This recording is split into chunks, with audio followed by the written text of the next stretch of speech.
Mheshimiwa Rais, maelekezo yako yameendelea kuwa dira ya utekelezaji wa majukumu yetu.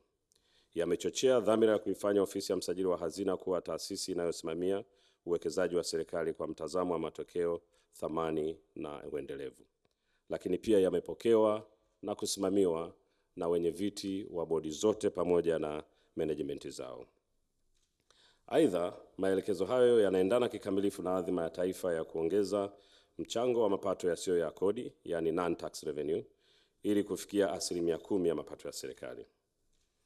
Kutoka wastani wa sasa ambapo tulikuwa 3% tulipokuwa kutoa maelekezo pale itakapofika mwaka 2030. Hivyo mafanikio tunawasilisha leo si tu mwendelezo wa utekelezaji wa maelekezo yako, bali ni hatua muhimu katika safari ya kujenga uchumi imara, shindani na unaojitegemea zaidi kwa manufaa ya Watanzania na kama tulivyosema kwa kizazi cha sasa na kizazi kijacho.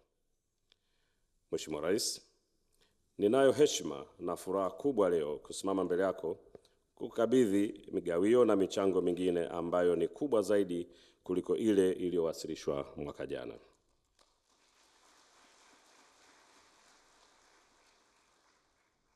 Hadi kufikia tarehe 29 Juni 2026, Ofisi ya Msajili wa Hazina imefanikiwa kukusanya jumla ya shilingi trilioni 1.327 kutoka taasisi za umma na kampuni ambazo serikali ina hisa chache.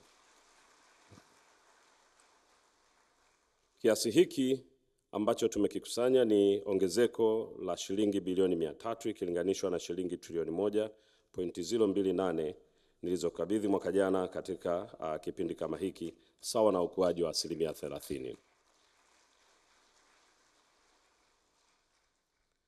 Lakini Mheshimiwa Rais, kama tungekuwa tunahesabu pesa yote ambayo inatoka katika taasisi zinazosimamiwa na Msajili wa Hazina, basi hesabu hii ingekuwa kubwa zaidi ya hapo. Tumekubaliana na wenzetu wa Wizara ya Fedha watakaotukalisha pamoja na wenzetu wa TRA ili baadhi ya recording ziende ambazo ni za mapato yasiyo ya kikodi ziende ziripotiwe kule ambako sio mapato ya kikodi ili TRA wabaki wakiripoti mapato ya kikodi.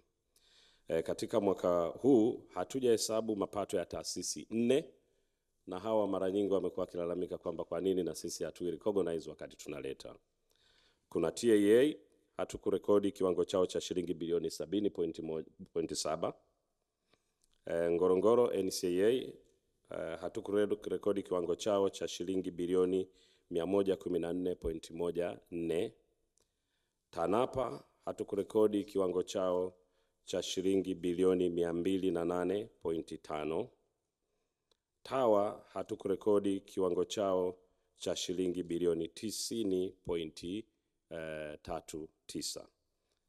Na viwango vyote hivi vimekuwa recorded, basi kiwango ambacho tulitakiwa leo tuwe tunaripoti cha taasisi zote zilizo chini ya Ofisi ya Msajili wa Hazina ilipaswa iwe shilingi trilioni 1.811.